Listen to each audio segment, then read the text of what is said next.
Okay guys, hindi tayo broke dahil mali tayo humawak ng pera. Broke tayo kasi nasa survival mode pa tayo ng buhay natin. Ano? At kung nasa survival mode ka rin, pakinggan mo tong video na to. Okay? Ano ba ang survival mode? Ito yung gigising ka sa umaga, papasok sa trabaho, magbabayad ng bills, kakain, tapos matutulog.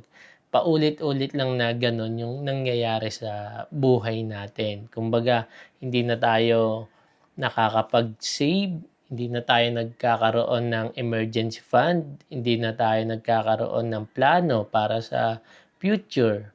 Tapos, kapag ka merong emergency, kapag ka merong mga kailangang i-repair na wala sa budget, dahil nga nasa survival mode tayo, medyo namumblema na tayo. Nagkakaroon na tayo ng anxiety kasi wala tayong pagkukuhaan ng pera pambayad doon sa mga kailangan nating i-repair.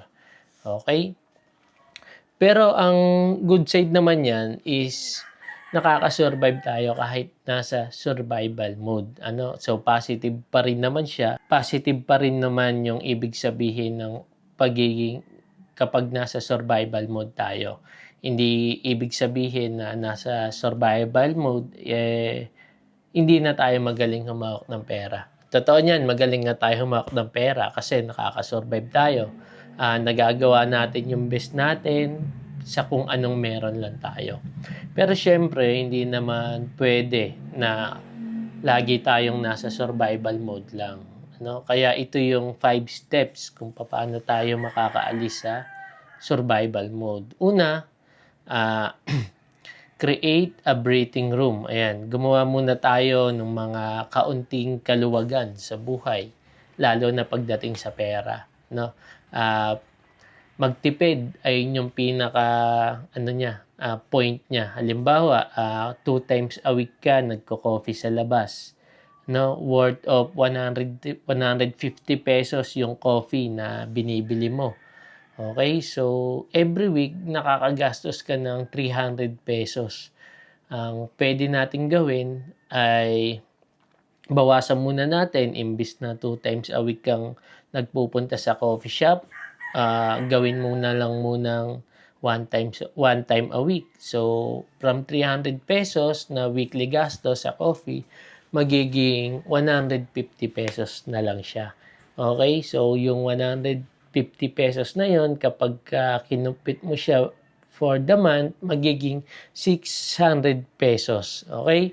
So hindi siya hindi siya wala sa laki ng isi-save natin yung kailangan nating gawin. Hindi mahalaga kung gaano kalaki yung masisave. Ang mahalaga is yung nagiging hobby natin na mag-save tayo. Okay? Pangalawa is track just one thing. Ayan. So, yung iba kasi ang ginagawa is tinatrack na lahat. Kumbaga, kung kaya naman nilang gawin, wala nang problema. Pero dahil nga nagsisimula pa lang tayo sa pag-alis sa survival mode, ang pwede natin gawin is mag-track lang tayo ng isang expense natin. Halimbawa is yung pagpapa-food delivery natin, tsaka yung pag-order natin sa online. Yung baga, online shopping. Ayan. So, ang mahalaga dito, nagiging aware tayo sa mga bagay na nagagastos natin. Okay? Kasi awareness alone can change things. Ayan. So, maging aware lang tayo sa mga bagay-bagay. Pangatlo is build a tiny emergency fund. Ayan. So, kanina sa example natin is 600 a month yung matitipid natin kapag nagtipid tayo sa weekly gastos natin sa pagkakape. Okay, yung 600 pesos na matitipid natin every month, pwede nating ilagay yon sa emergency fund para paunti-unti nagkakaroon tayo ng emergency fund. Hindi mahalaga na kung malaki ba o maliit yung nalalagay sa emergency fund. Ang mahalaga is yung hobby na nagsisave tayo para sa emergency fund. Okay? Example is 600 pesos per month nga yung nasisave natin. Kapag tinimes mo siya by 12 is magkakaroon ka ng 6,000 in a year na emergency fund. Okay? Pang-apat naman is protect your energy. Ayan, survival mode is not about the money.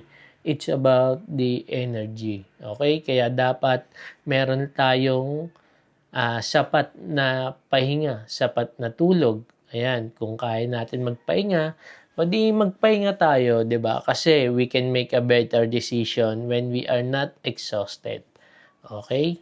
Panghuli is add additional income. Okay? Kailangan talaga makahanap tayo ng another source of income. Pwede tayong mag-freelance, tsaka mag-online selling. Kailangan nating i-figure out kung paano tayo magkakaroon ng extra income. Kasi one extra income can change everything. Okay?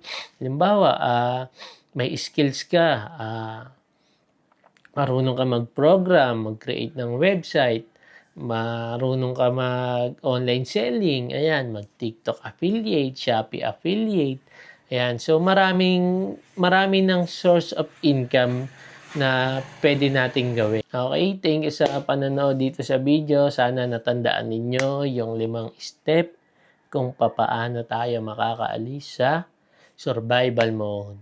Okay?